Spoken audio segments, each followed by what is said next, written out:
चौधरी साहब, ये बताएं कि ये सेनेट फॉर्मूला कैसे बना है और इसके पीछे क्या रीजंस हैं, और क्या इसको बुनियाद बनाकर फर्दर कॉपरेशन किया जा सकता है? क्योंकि मेरा इस वक्त जो मैं बात कर रहा हूँ, मेरा फोकस यही है कि अगर वाकई जो चीज़ हेल्प करती है कंट्री को आगे बढ़ने में, उसमें पॉलिटिशियंस को साथ आगे बढ़ना चाहिए।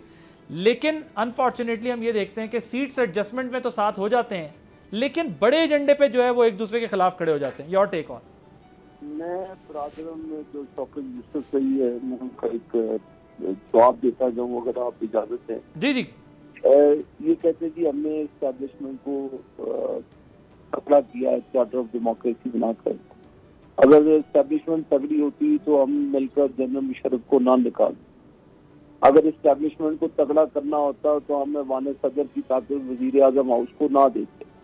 हमने वो तमाम पॉलिटिकल पार्टी जो अफवाम तफहीम से पाकिस्तान पीपल्स पार्टी के साथ मिलकर और दूसरी जमातों के साथ मिलकर हमने इस एजेंडे की तकमील की।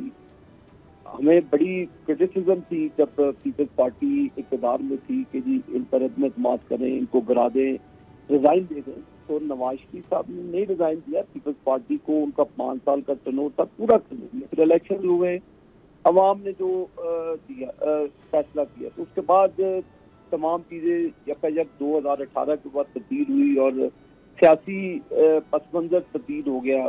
मेजर्स असम्बलियों को रन करने लग पड़े।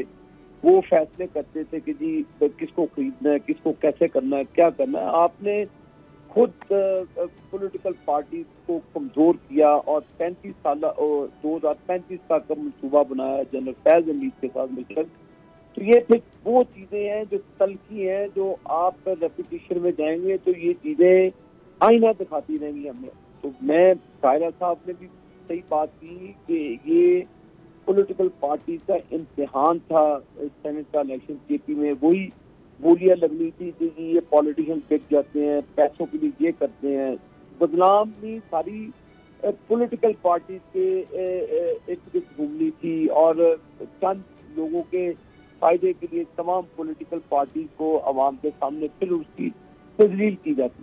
तो ये मौका है। देखिए मुश्किलात पॉलिटिकल पार्टी पर आती है। तो चौधरी साहब, मैं यही तो बात कर रहा हूँ कि अगर हम ये कर सकते हैं तो हम लार्जर एजेंडा पे आगे क्यों नहीं बढ़ सकते? नहीं, वही मैं बात, बेनजीर भुट्टो शहीद हुई, पार्टी ने बड़ा कहा नवाज शरीफ साहब को कि ना जाए, प्रॉब्लम आ जा सकती है। मियां नवाज शरीफ साहब गए और उनके वो दिल से उनके आंसू भी पे। तो ये एक वो ताल्लुक था बेनजीर के साथ जो उनकी इश्तराकत दी है वो काम करने की नोयत में, तो एक दूसरे को जानने का मौका मिला। तो ये फिर उस चीज को लेकर आसिफ अली जरदारी साहब ने भी बड़ा पंथ खाया और अपने लोगों को ये नहीं कहा कि जला दो, कोर कमांडों के घरों पर जला। ये कहने पॉलिटिकल पार्टी से हमने तो नहीं, जब कायरा साहब ने, जब मैंने, आपने तो नहीं कहा था कि 9 मई का वाकया करें, आप कोर कमांडो के घर चला दें। एहसान न्याजी साहब वो पतलून को ऊपर उठा के कहते हैं जी कि जर्नैल का नाप भी इतना होता है। ये चीजें हमने नहीं की। तो ये चीजें तलखी शौकत यूसुफ सही सब गलतियां हो जाती हैं। जब गलतियां होती हैं तो उसका खमियाजा भी भुगतना पड़ता है।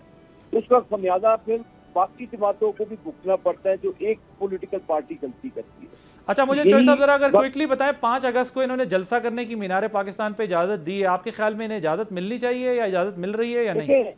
पॉलिटिकल पार्टी का राइट बनता है वो जलसा जुलूस करें। देखिए मादी की तरह नहीं कि आप वहाँ पे धरने दे दें, आप बैकआउट कर दें अपने मामला से। मैं एज ए पॉलिटिकल वर्कर बिल्कुल जलसों के, अगर ये जलसा करना चाहते हैं तो पीसफुली इनको बिल्कुल जलसे का राइट है, इनको करने देनी चाहिए। कोई ऐसा अवाम नहीं, लेकिन उसकी आड़ में कोई इंतशार फैलाए उसकी इजाजत नहीं होनी चाहिए। और ये हर पॉलिटिकल पार्टी का राइट बनता है वो जलसे करे, प्रोटेस्ट करे।